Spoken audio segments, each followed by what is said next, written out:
Hello friends, welcome to our YouTube channel Cognitive Institute Udhampur. My name is Ankit Sharma.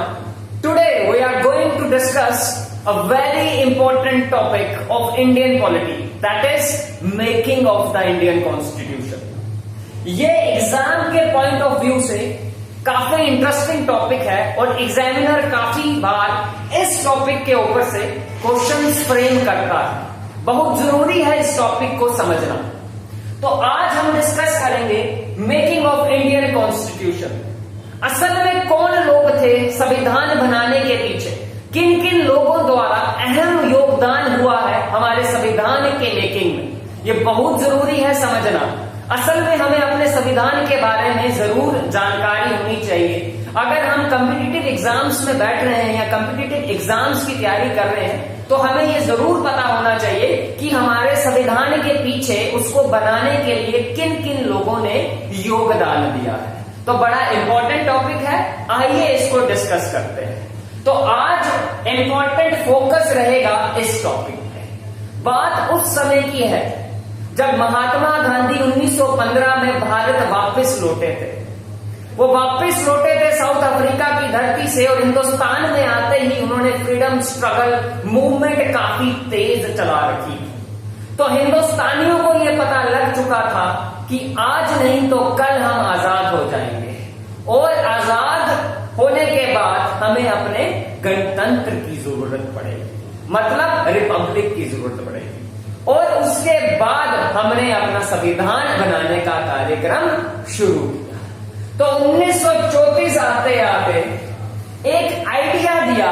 किस आदमी ने यह idea दिया? M.N.. Roy ने सबसे पहले आइडिया दिया था कि हम अपना संविधान फ्रेम करेंगे। तो एम.एन. रॉय काफी इंपॉर्टेंट आदमी है। एम.एन. रॉय के बारे में जानकारी जरूर होनी चाहिए। He gives the idea of Indian constitution. सबसे पहले आइडिया कि संविधान बनेगा किसने आइडिया दिया? एम.एन. रॉय साहब। ये कम्युनिस्ट मूवमेंट इन्होंने चला रखी थी और यानी कि ये कम्युनिस्ट पार्टी ऑफ इंडिया के फाउंडर भी रहे। कम्युनिस्ट पार्टी ऑफ इंडिया के फाउंडर भी रहे हैं, याद रखना। Founder of communist party of India, इसके फाउंडर भी रहे। तो दरअसल हुआ क्या, जब सीपीआई ने ये मांग कर दी, एम.एन. रॉय ने एक आइडिया प्रोवाइड कर दिया अंग्रेजों के समक्ष, तो राजनीतिक भूचाल आ गया था हिंदुस्तान में। आपको पता होना चाहिए कि हिंदुस्तान को आजाद कराने में इंडियन नेशनल कांग्रेस का अहम योगदान है। तो इंडियन नेशनल कांग्रेस के खेमे में भूचाल आ गया। इंडियन नेशनल कांग्रेस के हुक्मरानों ने सोचा कि एम.एन. रॉय साहब ने आइडिया दे दिया है तो लोग इनको याद रखेंगे, हमें भूल जाएंगे। तो 1935 में इंडियन नेशनल कांग्रेस आईएनसी ने भी संविधान की डिमांड कर दी। INC also demanded framing of Indian constitution. Indian National Congress ने भी सबसे पहले, उसके बाद एम.एन. रॉय बाद डिमांड कर। उसके बाद 1938 आते आते जवाहरलाल नेहरू ने भी on the behalf of Congress, on the behalf of Indian National Congress, Jawaharlal Nehru ने भी ये डिमांड कर दी कि भारत का संविधान होगा पर उसको फ्रेम करने के लिए इंडिपेंडेंट कॉन्स्टिट्यूएंट असेंबली का गठन किया जाएगा। क्या किया जाएगा? इंडियन कॉन्स्टिट्यूएंट असेंबली ही हमारा संविधान बनाएगी। अंग्रेजों का कोई हस्तक्षेप हमारे संविधान में नहीं रहेगा। तो जवाहरलाल नेहरू ने भी कह दिया कि हमारा संविधान कॉन्स्टिट्यूएंट असेंबली बनाएगी। उसके बाद ये डिमांड मानी गई। 1940 में अगस्त ऑफर का नाम दिया गया, अगस्त ऑफर। ये अगस्त के महीने में हमारी डिमांड अंग्रेजों द्वारा मानी गई। अगस्त ऑफर में ये हमारी डिमांड मान ली गई। देखो एक बड़ा इंपॉर्टेंट यहां पर विश्व में कुछ और घटना घट रही थी। आपको पता है सेकेंड वर्ल्ड वॉर का शुरुआत वर्ल्ड में हो चुका था। अब वहां पर अंग्रेज भी लड़ रहे थे। अंग्रेजों को काफी नुकसान हो रहा था। 1939 से 1945 तक वर्ल्ड वॉर सेकंड की शुरुआत हो चुकी थी और अंग्रेज भी यहां पर मुख्य रूप से उपस्थिति दे रहे थे और इनको काफी नुकसान हो रहा था। यहां पर तो वो डिमांड मांग चुके थे, इन्होंने एक चाल चली। इन्होंने क्या चली? एक चाल चली। इन्होंने 1942 में एक हाई लेवल मिशन, जिसको हम बोलते हैं क्रिप्स मिशन, भारत भेजा। क्या भेजा? क्रिप्स मिशन भारत में भेजा। क्रिप्स मिशन कुछ नहीं था, इसको लीड कर रहे थे स्टैफर्ड क्रिप्स। इसको लीड कर रहे थे, वेरी इंपॉर्टेंट, स्टैफर्ड क्रिप्स इसको लीड कर रहे थे। स्टैफर्ड क्रिप्स इसको लीड कर रहे थे और इन्होंने एक चाल चली। इन्होंने क्या कहा? इन्होंने ये कहा यहां पर आके हिंदुस्तानियों को कि आप हमारा वर्ल्ड वॉर सेकंड में साथ दें, बदले में हम क्या करेंगे? आपका संविधान बनाने में आपकी मदद करेंगे। क्या करेंगे? आपका संविधान बनाने में आपकी मदद करेंगे। ये अंग्रेजों द्वारा बनाई गई एक चाल थी। असल में अंग्रेजों को सेकेंड वर्ल्ड वॉर में काफी नुकसान हो रहा था, उनके आर्मी के लोग मारे जा रहे थे और यहां पर वो हिंदुस्तानियों से समझौता कर रहे थे। इसी बीच गांधी जी ने क्रिप्स मिशन को रिजेक्ट कर दिया, ये कहते हुए उन्होंने कहा भारतवासियों ये एक पोस्ट डेटेड चेक। तो क्रिप्स मिशन को क्या कहा गया? Post dated cheque. तो क्रिप्स मिशन को क्या कहा गया? Post dated cheque. तो गांधी जी से इसने समझौता करने की कोशिश की, पर गांधी जी ने कहा देख भाई तू समझौता करने के लायक नहीं है, हम आज नहीं तो कल तुम लोगों से आजाद हो जाएंगे। तो गांधी जी ने इसको क्या कहा? पोस्ट डेटेड चेक, और इसको रिजेक्ट कर दिया। रिजेक्ट करने के बाद क्या हुआ? 1946 में अंग्रेजों ने 1946 में अंग्रेजों ने एक हाई लेवल कमीशन फिर से भारत में भेजा, जिसका नाम था कैबिनेट मिशन प्लान। जिसका नाम था कैबिनेट मिशन प्लान। जिसका नाम था कैबिनेट मिशन प्लान। जिसका नाम था कैबिनेट मिशन प्लान भारत में भेजा। अब कैबिनेट मिशन प्लान को लीड कर रहे थे 3 लोग। कैबिनेट मिशन प्लान को 3 लोग लीड कर रहे थे। काफी इंपॉर्टेंट टॉपिक है, काफी इंपॉर्टेंट क्वेश्चन है, इसके ऊपर क्वेश्चन बनता है। 1946 में कैबिनेट मिशन प्लान भारत में आया, जिसके 3 मुख्य लोग थे, लॉरेंस, अलेक्जेंडर और स्टैफर्ड। ये एक हाई लेवल मिशन था जो अंग्रेजों ने भेजा। हुआ क्या कि 1946 में तो वर्ल्ड वॉर खत्म हो गई। क्या हुआ? कैसे खत्म हुई? जापान के हिरोशिमा और नागासाकी पे 2 बड़े बड़े एटम बम फेंके गए और उसी के बाद ही वर्ल्ड वॉर सेकंड समाप्त हुई। इंग्लैंड को काफी इसमें नुकसान पहुंचा था और इंग्लैंड ने 1946, देखो बाकियों के लिए वर्ल्ड वॉर सेकंड सिरदर्दी रहा, पर हिंदुस्तान के लिए ये संजीवनी का काम कर गया।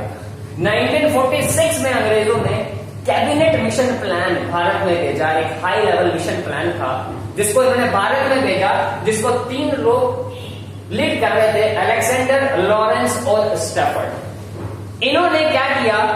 ये डिमांड मान ली भारत की कि संविधान हिंदुस्तान का बनेगा और उसको इंडिपेंडेंट कॉन्स्टिट्यूएंट असेंबली ही बनाएगी। तो पेपर में सवाल ये आता है कि किस प्लान की रिकमेंडेशंस पे हमारी इंडिपेंडेंट कॉन्स्टिट्यूएंट असेंबली का गठन हुआ? तो कैबिनेट मिशन प्लान, याद रखना, कैबिनेट मिशन प्लान की रिकमेंडेशंस पर हमारा क्या हुआ? कैबिनेट मिशन प्लान की रिकमेंडेशंस पर हमारा इंडिपेंडेंट कॉन्स्टिट्यूएंट असेंबली का गठन हुआ 1946 में। याद रखना, बड़ा जरूरी इंपॉर्टेंट। तो 1934 से शुरू करते हुए 1946 आ गया। तकरीबन 12 साल लगे हमें अपनी डिमांड मंगवाने। तो काफी इंपॉर्टेंट है। अब जब हमारा बन गया तो आगे चलते हैं, आगे बढ़ते हैं। कि कितने मेंबर्स थे हमारे इंडिपेंडेंट कॉन्स्टिट्यूएंट असेंबली में, कितने मेंबर्स रहे होंगे, ये इंपॉर्टेंट क्वेश्चन है। तो 389 मेंबर्स थे उस समय, 389 मेंबर्स थे हमारे इंडिपेंडेंट कॉन्स्टिट्यूएंट असेंबली में। काफी इंपॉर्टेंट क्वेश्चन है, पेपर में सीधा सवाल आता है कि कितने मेंबर्स बनाए गए थे जब इंडिपेंडेंट कॉन्स्टिट्यूएंट असेंबली का गठन हुआ था।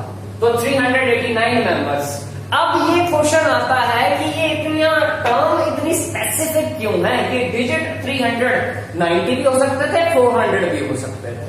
तो उस समय भारत की पॉपुलेशन कितनी थी? भारत की पॉपुलेशन थी 389 मिलियंस। तो तकरीबन 1 मिलियन पर एक मेंबर आया था। जानी की प्रपोर्शन क्या हुई? 10 लाख लोगों पर एक मेंबर चुनकर आया था। तो 389 मेंबर्स थे हमारे उस समय इंडिपेंडेंट कॉन्स्टिट्यूएंट असेंबली में।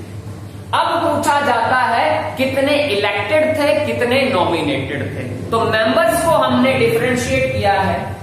389 मेंबर्स में से 296, 292, 4 और 93। उस समय क्या होता था, एक बड़ी प्रांत हुआ करती थी और कुछ छोटी प्रांतें हुआ करती थी। जो बड़ी प्रांतें हुआ करती थी उनको कौन लीड करते थे? उनको गवर्नर हेडेड प्रोविंसेस कहा जाता था। और जो छोटी प्रांतें हुआ करती थी उनको चीफ कमिश्नर हेड करते थे। तो उसमें हमने डिफरेंशिएट किया है। जो 292 मेंबर्स थे ये 11 गवर्नर हेडेड प्रोविंसेस से आए थे। ये कहां से आए थे? गवर्नर हेडेड प्रोविंसेस से आए थे। प्रोविंसेस मतलब प्रांतें। ये बड़ी प्रांतों थी, बड़ी प्रांतों से 292 मेंबर सिलेक्ट हो गए। 11 headed provinces, governor headed provinces से आए थे। उसके बाद जो रहेंगे 4 मेंबर्स वो आए थे, 4 मेंबर्स आए थे छोटी प्रांतों से जिनको लीड कर रहे थे चीफ कमिश्नर हेडेड प्रोविंसेस। तो याद रहे, कंफ्यूज मत होना, chief commissioner provinces, chief commissioner provinces. उस 4 जो छोटी प्रांतें थी उनका नाम पूछ सकते हैं। तो 4 छोटी प्रांतें हैं दिल्ली, अजमेर, कुर्ग और बलूचिस्तान। तो 4 क्या थी?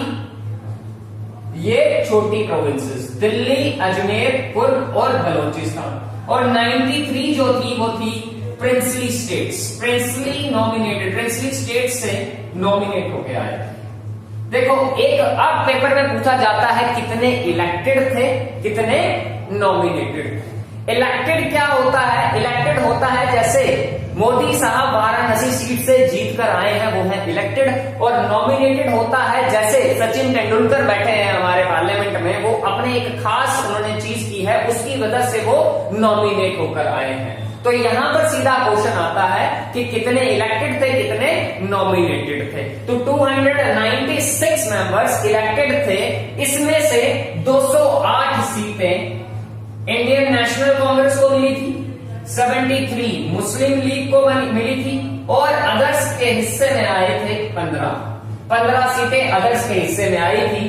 तो 296 इलेक्टेड थी, बाकी नॉमिनेटेड थी। अब प्रिंसली स्टेट में तो इलेक्शन करवाएंगे नहीं राजा का एटीट्यूड होता है। राजा कैसे इलेक्शंस करवा सकते हैं? तो राजा नॉमिनेट करते थे, भैया तू यहां से चले जा, तू यहां से चले जा, तू यहां से चले जा, तो वहां आए थे। मोरओवर प्रिंसली स्टेट्स के जो मेंबर्स थे, प्रिंसली स्टेट्स के जो राजा थे, वो कॉन्स्टिट्यूशन बनाने में योगदान नहीं करना चाहते थे, वो कॉन्स्टिट्यूशन को अलग मान के चल रहे थे। तो वो बात के टॉपिक है, बाद में डिस्कस करेंगे। तो पहले आपको ये समझना चाहिए कि कितने मेंबर्स थे।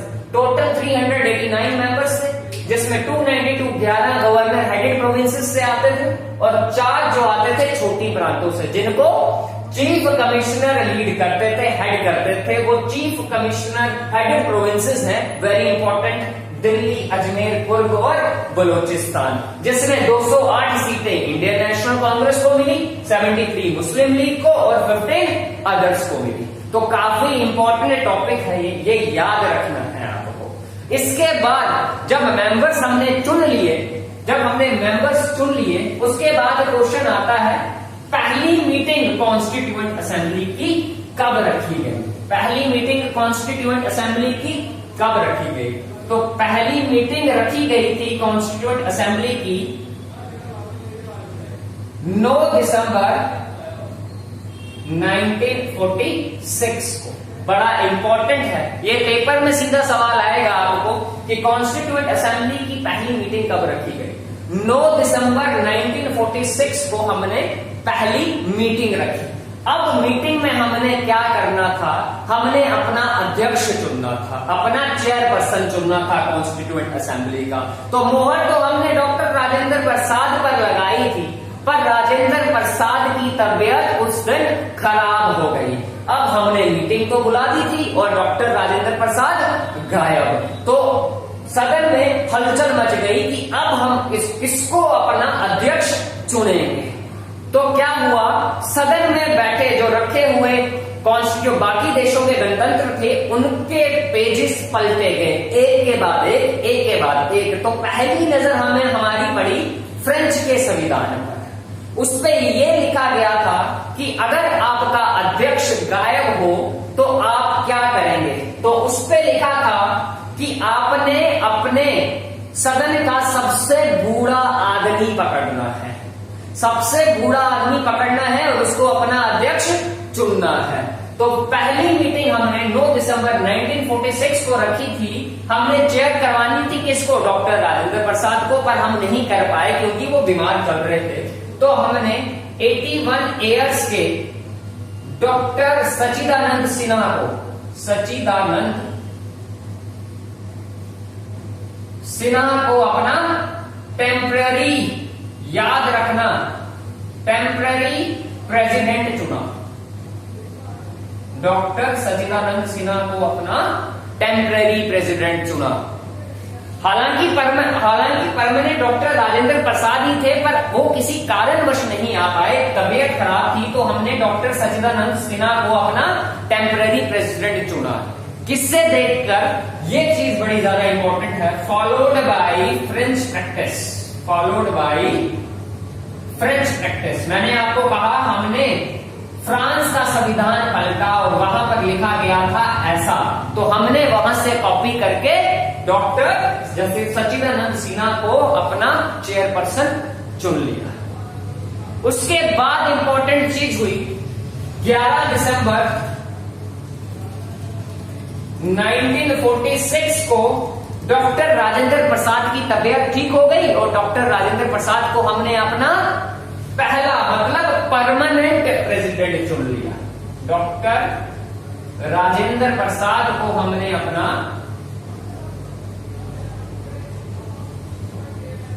Permanent president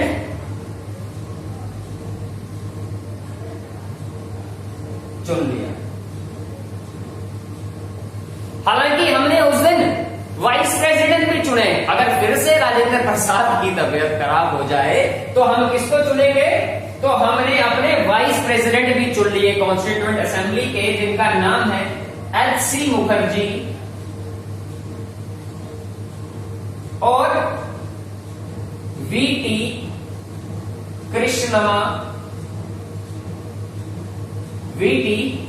Krishnamachari. इन दो को हमने अपना वाइस प्रेसिडेंट भी चुन लिया। एक और नाम इंपॉर्टेंट है, हमने बी.एन. राव साहब को अपना कॉन्स्टिट्यूएंट असेंबली का एडवाइजर चुन लिया। बी.एन. राव को हमने असेंबली का कॉन्स्टिट्यूशनल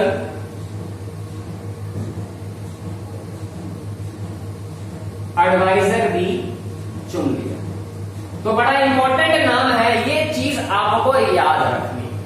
तो हमने अपना वाइस प्रेसिडेंट भी चुन लिया और प्रेसिडेंट भी चुन लिया। पहली मीटिंग कॉन्स्टिट्यूएंट असेंबली की 9 दिसंबर 1946 को रखी गई। काफी इंपॉर्टेंट टॉपिक है, इसको भूलना नहीं है, यहां पर बहुत सारे क्वेश्चन बनते हैं। उसके बाद हमने 13 दिसंबर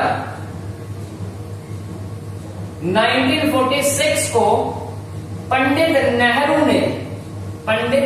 ने ऑब्जेक्टिव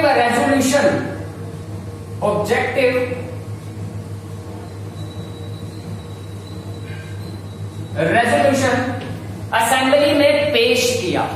वो ऑब्जेक्टिव रेजोल्यूशन मतलब सिद्धांत क्या क्या रहेंगे, हमारे संविधान के क्या क्या सिद्धांत रहेंगे जिसपे हम अपना कॉन्स्टिट्यूशन फ्रेम करेंगे। असल में हम इसको प्रीएम्बल भी कह सकते हैं। तो वो क्या क्या ऑब्जेक्टिव रेजोल्यूशन रहेंगे, जैसे justice, equality, liberty, fraternity, sovereignty, ये सारी चीजें फ्रेम करके पंडित जवाहरलाल नेहरू ने सदन में पेश की और सदन ने इसको पास कब किया? 22 जन 1947 को सदन ने इसको पास कर दिया। पास